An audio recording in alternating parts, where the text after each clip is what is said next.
which Louis Vuitton leather is the best. I was shopping on Louis Vuitton website the other day for a never full tote for our new project, and I realized they have a new filter called high-end leathers. When I checked into that page, I found only about 20 products that made with leathers that I'm not familiar so far, and that got me really excited.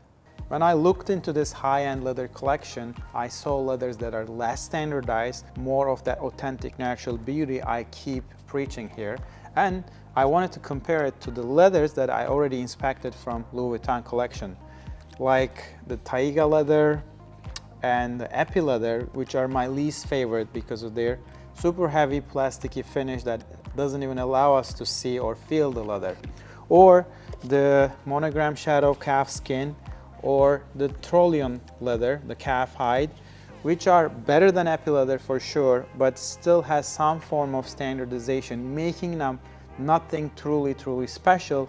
They are just good leathers that are readily available and not too difficult to replicate.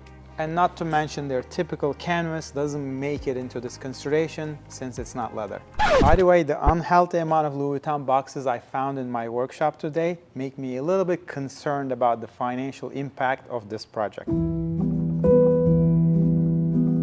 I was also made aware of a new leather called Millesime by Louis Vuitton by an audience question. I couldn't find any products on the website for purchase as of yet. The page that describes this French calf leather tanned in Italy with super minimal finishes, making this super artisan leather that I've been preaching here. It makes me feel like Louis Vuitton is working on really exceptional and special leathers nowadays, and I'm excited about these new products upcoming in their product line.